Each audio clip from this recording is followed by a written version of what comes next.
In this episode of The Growth Apprentice, we talk about why you should examine your beliefs. I didn't notice it at first, but I was thinking, how could somebody believe this way? How could somebody support this person? And then it was affecting what I thought about those individuals. It took me a couple of years to realize I'd fallen into that. And that was everything I tried not to do for the first 40 years of my life. When you open your mindset out a little bit, you actually start to think, maybe I'm not as right as I think I am. The power of being vulnerable. I don't really shy away from my faults. I like to share those. You know, sometimes I've been accused of being an open book and sharing too much, and I actually don't necessarily mind that feedback. And more. It is in every person to know when someone needs help, and you don't have to do much. And I think that was very impactful to me. Is some people think you need to donate millions of dollars. Some people think you need to physically lift people. Sometimes you just need to be present and just be there. I'm Samuel Law, and this is The Growth Apprentice. Buzzy, welcome to the podcast. It's super great to have you on today. Sam, it's great to be here. I really appreciate the invite and think it's wonderful that you do this. I'm excited to be here. Thanks.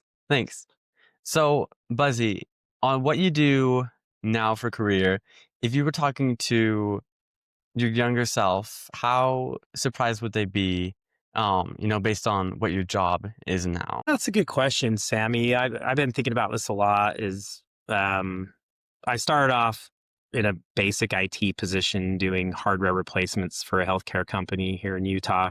And I just assumed from day one, that's what I would do for the rest of my career. So I think if I went and told myself what I'd be doing today, I'd be quite shocked, to be honest with you. So Yeah. What did you want to do when you were younger? So in college, this is actually kind of a funny story. In college, I started in marketing and human resources. And then there was a recruiter at Utah State University that got to know me through the career services offices. She worked for, most people probably heard of this company, IBM, which was, one of the biggest companies for many decades. And she told me, she was very blunt. She's from the East Coast. And she said, you're an idiot if you want to go do human resources and marketing. You know what you should do? You should go into computers, because there is very little personality in the IT world today. And so you got, Samuel, this was like, late 90s, you weren't even born yet, and really when you were in computers at that time, you're pretty much an IT nerd and often didn't have a lot of personality. That was kind of the stereotype. So she convinced me to try an internship with IBM. They paid me to do it, and it clicked. And that's what actually put me down this path and where I am today. Yeah. So can you tell me a little about the work that you do now? And remind me, where is it that you work again?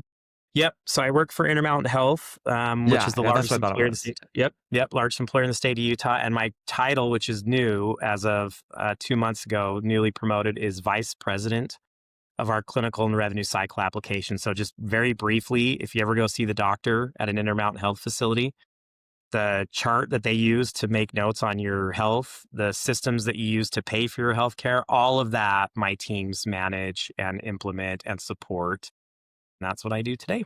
It's a great job. That's cool.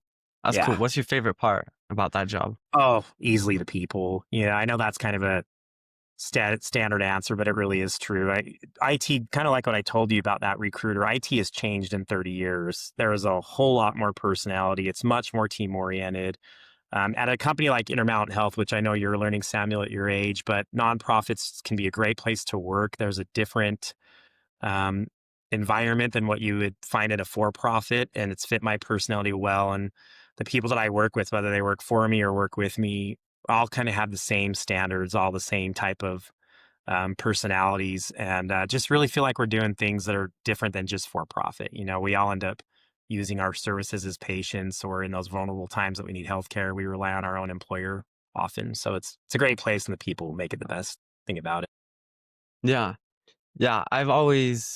You've always been a very social person from my point of view, at least. Has that always come naturally for you, or is that something you've worked on throughout the years? Yeah, so that's a great question. I think maybe got pretty fortunate with some genetics there. I want to take more credit than that, but I think genetics play a big role in that. And then I've seen people definitely that are really good themselves at training themselves to be more people oriented. I will tell you, my mom is from Massachusetts, Samuel. I don't know if you know that, but she's very social.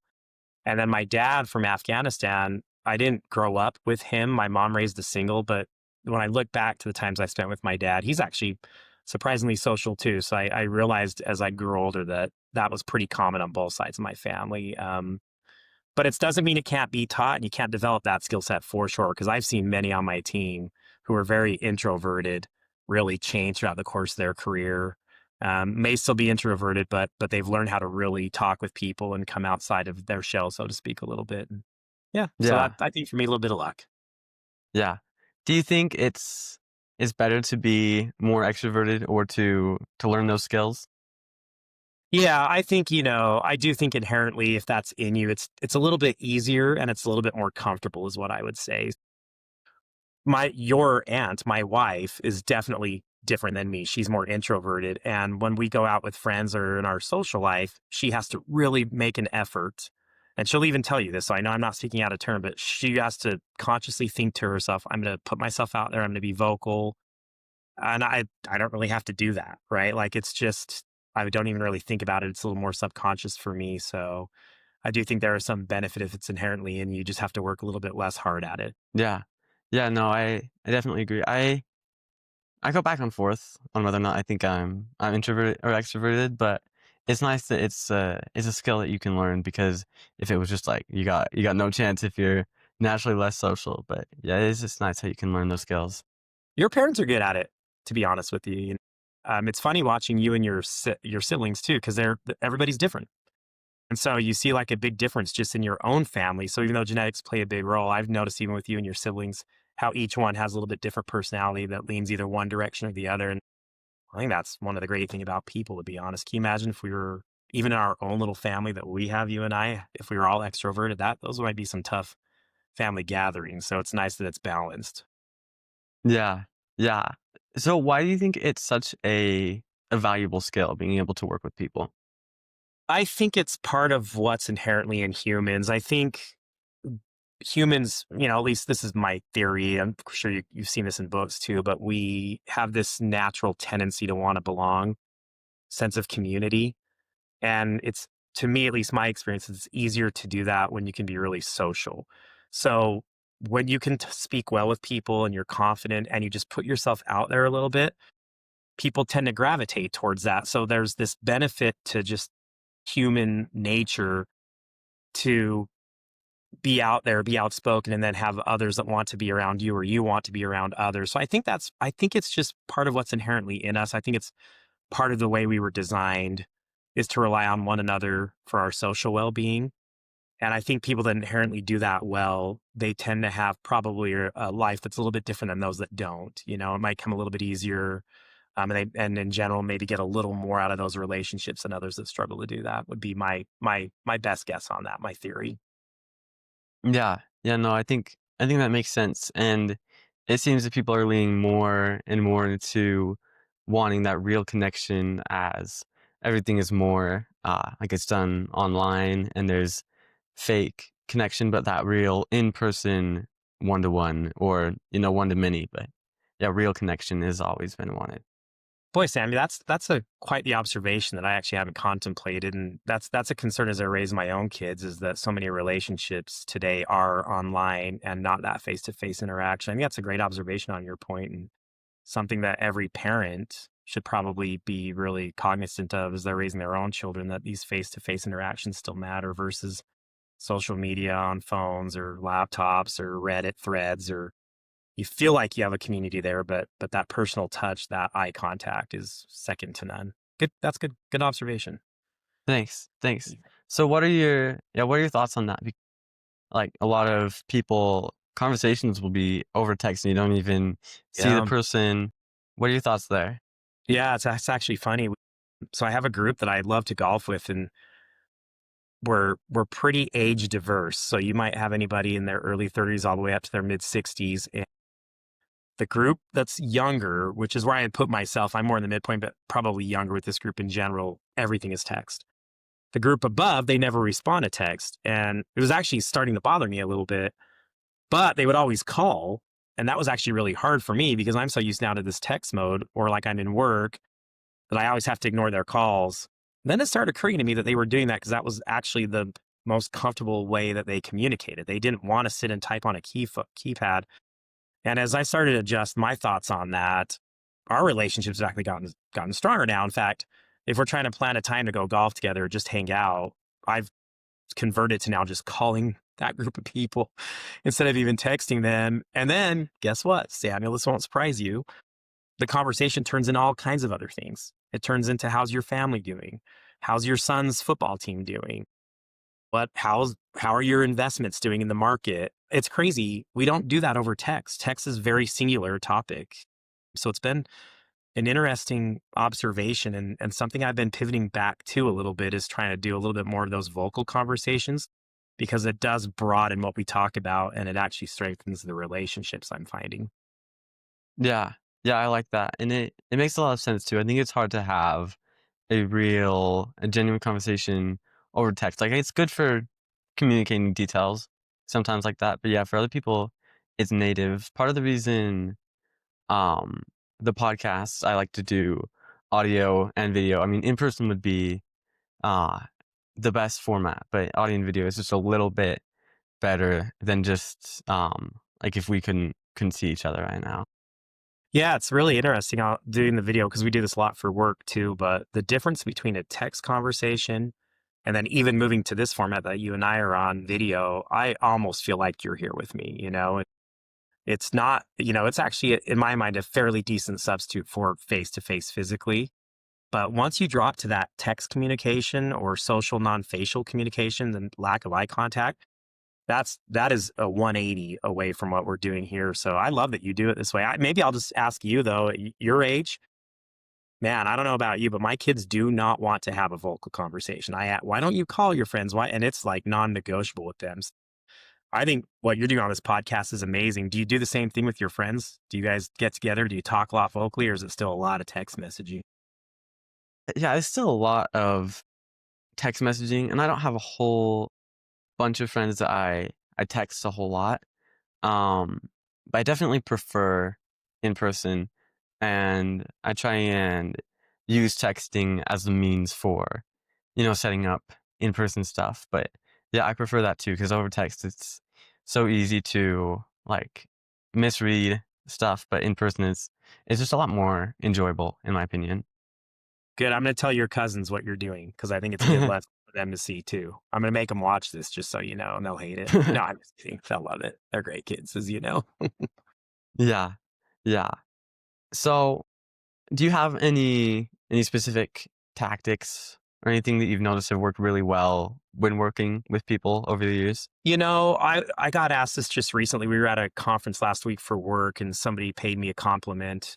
Nobody really, at least I'm not one that loves to talk about myself, but she did ask me directly, "Why are you good at this?" And I had never really contemplated that question. Kind of like I told you earlier, it just kind of felt inherent to me.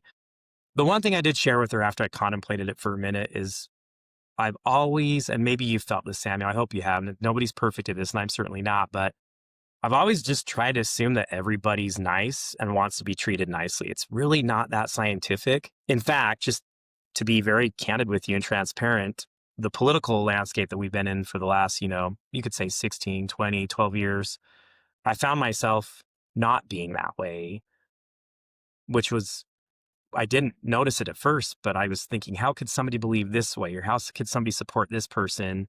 And then it was affecting what I thought about those individuals. And it was like, it took me a couple years to realize I'd fallen into that, Samuel. And that was everything I tried not to do for the first 40 years of my life. And so it was a big reset for me. And anytime I found myself slipping in that, it was a refocus on that every person has their own beliefs for their own reasons. And by and large, 99% of people are doing what they think is right for the right reasons. And so I think resetting my own mindset on that made me realize that just because somebody may not believe the same way I do or support the same politician I do or the same policies, in their heart and in their mind, just like in mine, they think they're doing the right thing. And that matters, right? Like humans are well intended by nature, even if we don't always agree with each other. So I would say the tactic I use is always assuming that everybody wants to be treated well. And even if they're different, significantly different, they're doing what they are doing or believing what they believe because they believe that is the right thing to do. And that's helped me just surrounding those conversations.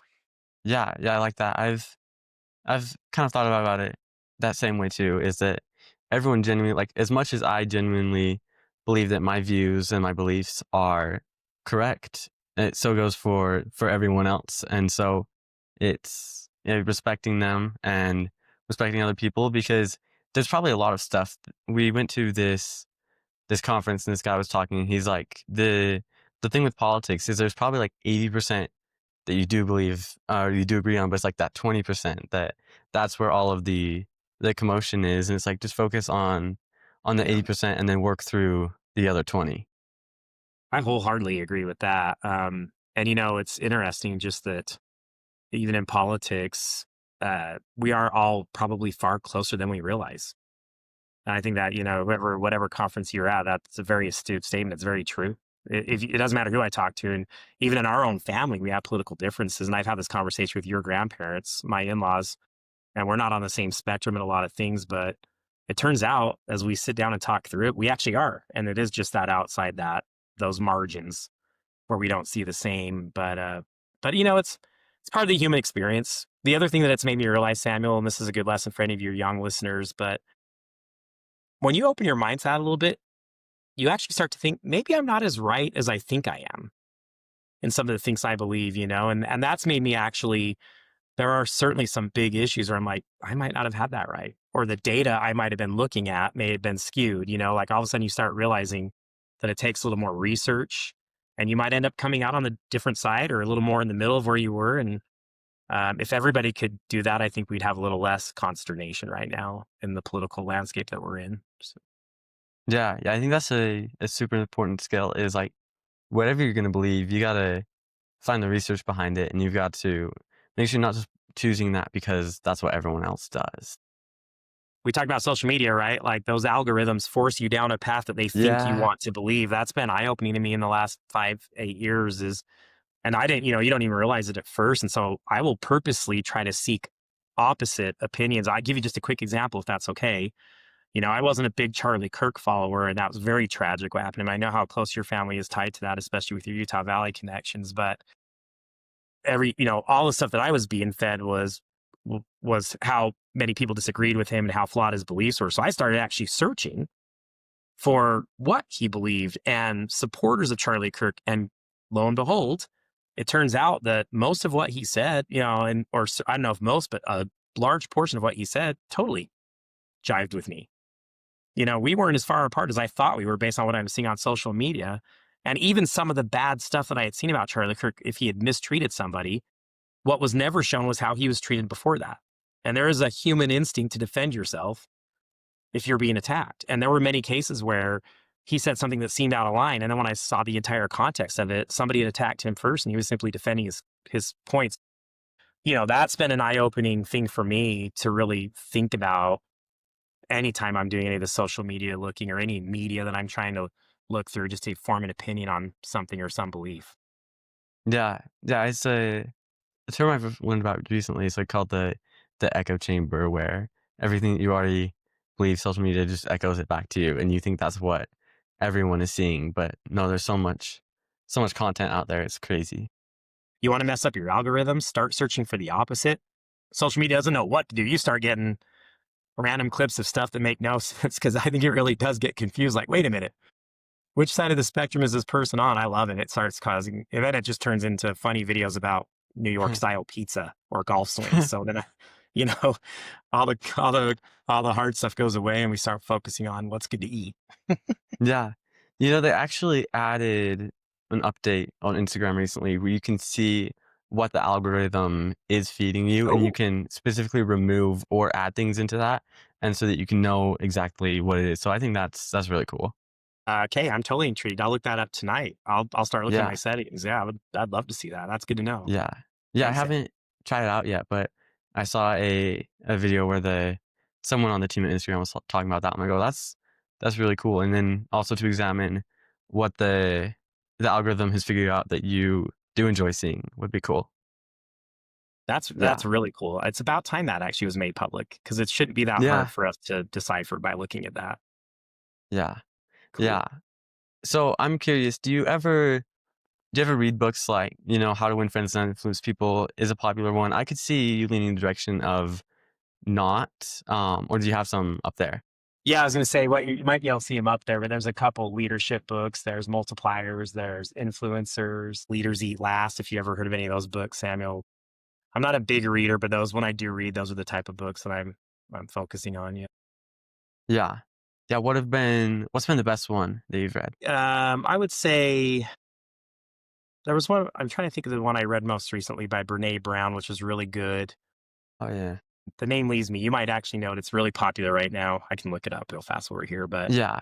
Yeah, I've heard her name before, but I don't know much of her I, work. I'm gonna find it, even though it might like mess up your podcast here. But No, it's all good. This is the authentic experience. People know we're not AIs.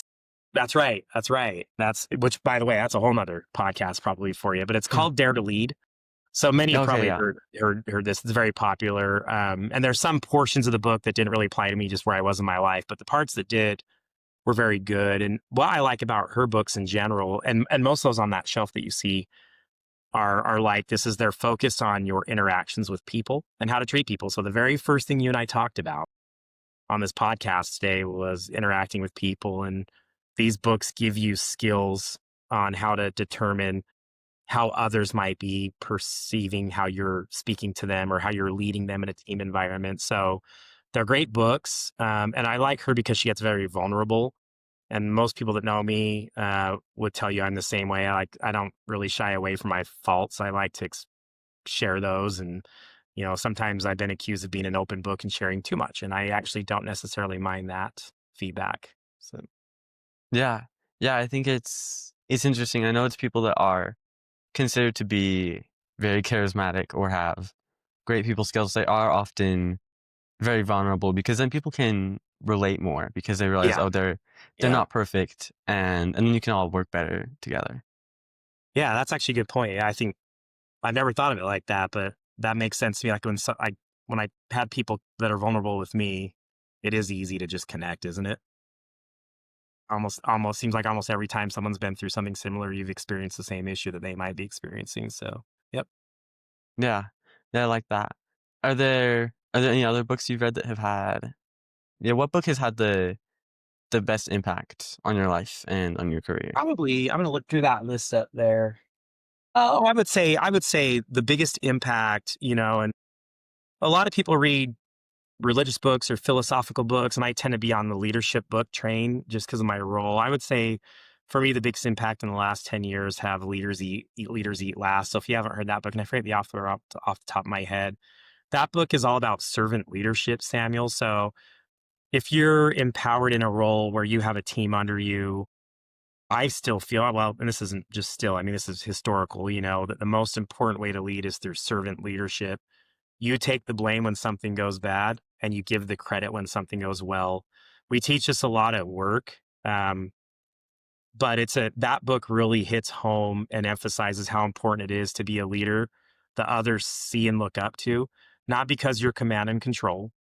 That's a poor leadership style for most, but because you are about the people that you lead, not your title, not your role, but you have a greater cause because of the responsibilities that you hold in your specific leadership title. So I would recommend that book and actually, even if I were a young person at your age, not even in your career yet, I would take up that book and start reading it today. I think maybe some college courses now require it from what I've heard. Been recommending it to my kids to read because it gives you an idea of what's important to people, especially for those of us that maybe never thought we would be in a leadership role. But everybody, and I know you know this, Samuel, everybody does some type of leadership in their life. It might be family leadership, might be work leadership, might be religious leadership, it might be neighborhood leadership. There's just all these opportunities that present themselves that you don't even realize are leadership opportunities. And this book can guide you through how to act in those unique circumstances. Yeah. Yeah, I love it whenever the guest talks about great books they've read because then I've got some more I can go check out. Yeah. So why do you think yeah, why should younger guys care about, having good people skills, being a good leader? Because if you're 16 and all, like you've already got a good friend group, why would they care about that? Yeah, that's a great question. Your generation, the world is going to be remarkably different in the next few decades. It already is. But I work a lot with artificial intelligence at work now. And this is the type of boom that happened when the internet came out. The internet, I remember being in high school and there was, quote, the internet, the World Wide Web. Nobody had really seen it. And then within 3 years, it was in everybody's homes and it changed the way we operated as people. It changed the way we shopped. It changed the way we researched. You won't even know this, Samuel. You have to go to a library to look up encyclopedias to research papers. That went away. This is the same thing that artificial intelligence is doing, but at a much more rapid scale and a whole different perspective. So, you could literally have these machines that they learn so quickly, they process data trillions times faster than the human mind and even our computers from 5 years ago. And I think the fear in all of this is that humans will lose the ability to understand what's important for each other. So, your generation, the most important thing I think you'll face is keeping the value of human interaction as the most important aspect of your lives. Not getting caught up in having machines run everything to where you can sit in your house all day and never have to interact with someone. And you can't ever imagine what that really leads to in the long term, but I can't believe that it's a great thing based on how we're programmed as humans. And so I just think for young kids your age and even younger, right, start learning about how people were effective before we even had technology and why relationship building is so critical. Because also think life can be long. And one of the keys to happiness I found are those relationships. I think most people tell you the same thing. Relationships make life valuable. And so the skills you learn to develop those quicker, the more fulfilling life potentially that you have because of those relationships. Yeah. Yeah, and then even in the workplace too, I think that's gonna be it's not really a job that can be replaced by AI if it's relationship based. Yep. Yep. In the world I'm in, healthcare will always have some type of face to it because your most vulnerable moments usually when you're utilizing healthcare, and whether you're getting cancer treatments or you're having a cardiac issue. I don't think that humans will inherently trust robotics or AI in the next couple decades, right? They might someday, but humans want to know that a human is caring for them, even if that human is more imperfect than the technology that you could put in place of a human to do it. People trust humans when it comes to their most vulnerable moments. They don't always trust technology. So where I work, we're trying to just remind everybody that no matter how far technology goes, patients will always care about being treated by another human. Yeah. Yeah, no, I think that's solid. Yeah. What does the work you're doing with AI look like? Because I think it's something that you want to adopt and learn how to use. It's not gonna blow over. No, no, it's cool. There's so much. I'll try to just give you maybe two quick examples, and this is the work Buzzy coming out because they're in both areas that I have responsibilities over. But there was a story on the news here in Utah about 6 months ago where a husband, a father, was diagnosed with a pretty aggressive form of cancer, and the physician treating him wanted to put him on this very specific medication that was expensive. He thought that had the best chance at extending the father or the husband's life. And the doctor would do all the charting and the work to get it approved through the husband's insurance, and the insurance kept denying the claim. Well, this physician had a colleague who said, "You should try to have AI, or Chat GPT write the answer to the denial letter from the insurance company." And he had not heard of this, and this colleague of his said, We're seeing great success with this. These technologies know how to go out and use the right words, the right buzzwords to get it through insurance companies." And he did, and sure enough, it worked. 5 denials. The very first AI written letter approved, the medicine got approved by the insurance company. So at my work, we're implementing more and more of that. So in healthcare, it's very complex. Insurance makes it complex. The way that payers work to pay us for services, they look for ways to deny. Not necessarily, there's a lot of media that's always bad. That's not necessarily the case. They are doing due diligence. There's some reasons why they might do that, but it's very complex, and humans in general have to remember too much to try to not get around the system, but do it correctly so that they can get these approvals. So AI is really a big key for this. So that's one area. Then I would say on the clinical side, this is the biggest area right now. If you go and get an X-ray, Sam, or a CAT scan or an MRI, you have a physician that sits in front of a computer like you and I are in the dark. They pull up the images on their screens and they look sometimes with them with zoomed in for little flaws in your image to determine whether you've got a broken bone or you have lung cancer or you might just have a some abnormality that needs to be investigated. Well, it's a human doing that with their eyes based on what they know and their experience. But you can now populate databases with trillions and trillions of images that have happened over time.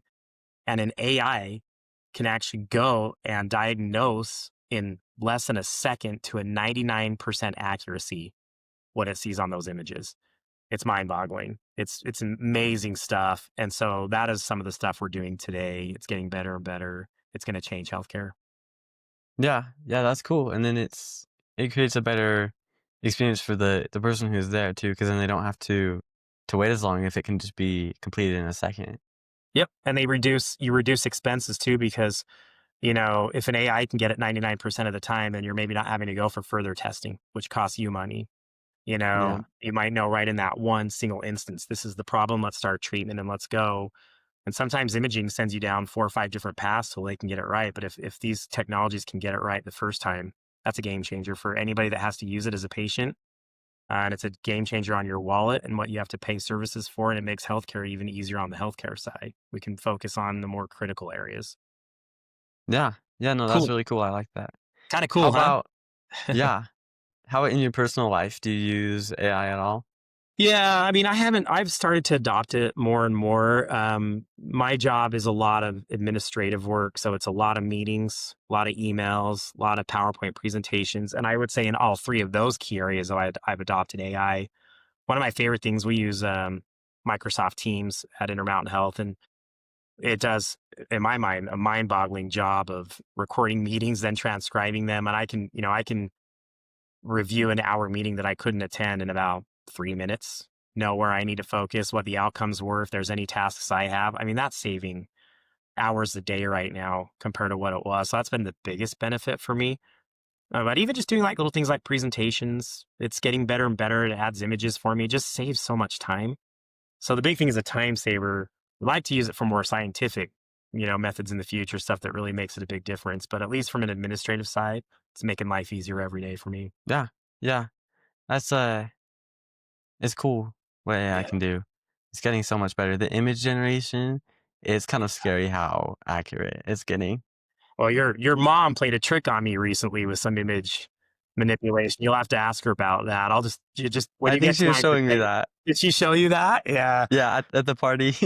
Yeah. I told her I'm not going to talk to her for a few months on that one, but no, I'm just kidding. Your mom and dad are so wonderful. I actually laughed pretty good at that and sent it to some friends who were laughing too. So I didn't give her credit for it, but you can tell her now if you want. Alright, I'll tell her that, that you'll talk to her again. I'll copyright her image. She'll get some royalties for it. Oh, that's good. Yeah. Um, yeah, I guess kind of wrapping up here, is there any last thing you wanna share with the listeners? Yeah, what's been, like, the most impactful lesson that you've been taught? And then could you share that with the listeners? Just just you mean in life in general? Yeah, yeah, just in Yeah. life in general. Yeah, I'll tell you a story about this. Sam, you might not know this about me, but my mom raised a single. We did not have much, and I know a lot of people can relate to this. We're certainly not unique. And she also fought some mental health issues and still does actually. And my sister, I can remember one time we were driving to my grandparents' house in Salt Lake, and my mom would get these just miserable panic attacks. Felt so bad for her, high levels of anxiety. We were on the freeway once in Salt Lake and she pulled over. I was I think 4 or 5 at the time, but I can remember it vividly. That's, when you're young, some of these memories are very vivid. And she had a panic attack. She pulled over. She had us get out of the car and sit on the side of the freeway because she was worried that we might get hit, and she called her parents up at the time, my grandparents, to come rescue us, so to speak. So we're sitting on this busy interstate, I-80 in Salt Lake, right around State Street, and this truck pulls up behind us. And it was actually probably to this day, one of the top 3 lessons in my life that I truly believe set the course for how I want to treat people. And this gentleman pulled up behind us He came out of his truck, an older gentleman, and all he did, the only purpose he pulled over for was to ask if we were okay. That's it. He was all these cars are going by 60, 70 miles an hour, and this person just was inclined to think maybe these people need help. He pulled over, and there was actually nothing he could do physically, right? He wasn't going to tow the car. He knew what my mom was going through. He said, "You know what? I'm just going to sit here with you then till your parents get here. I'm going to sit on the freeway with you. I'm going to pull my truck behind you, and I'm going to turn on my hazards so people know you're here. We'll just sit here." Um, what did he do that was so amazing, right? He didn't give a monetary donation. All he did was this human interaction of someone might need some help, and all I'm going to do is give a little bit of time, and then I'm going to go on my merry way. And Samuel, I believe that that guy probably never even gave that a second thought. I think it was just human nature in him. I honestly believe that he left that day and went around, did his normal business, and probably never even realized the change he made, the impact he made on a 5-year-old at that time. And I told the story just recently. So the first time I've told it, this is only the second time. So it's kind of ironic in the last 2 weeks that the story's come up. Most impactful lesson in my life was that day. And if there's something I could tell everybody, this goes back to our politics conversation, our differences. It is in every person to know when someone needs help. And you don't have to do much. And I think that was very impactful to me is some people think you need to donate millions of dollars. Some people think you need to physically lift people. Sometimes you just need to be present and just be there. So for anybody that listens to this, and that would be the advice I would give is look for those little moments. They're there, especially if you're aware of them. And if you're willing to just sacrifice a little bit, if you're willing to sacrifice 5 minutes, if you're willing to sacrifice pulling over, even though you have to get somewhere, you're going to find out that you make a bigger impact than you ever thought was possible. So I would leave that with you. Yeah. Yeah, So, thank you. yeah. That's a great example. I love that because like it doesn't matter how he voted politically or anything like that. He saw that you guys needed help.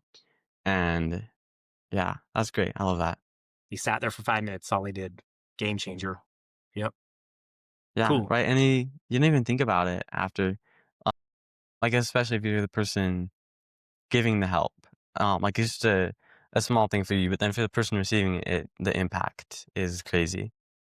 Yeah, I think, I don't ever remember rethinking that in my early 20s. It wasn't until I was like in my mid 30s that that story came back in my mind. Isn't that crazy? So you might not even realize that you're going to impact somebody's life decades later.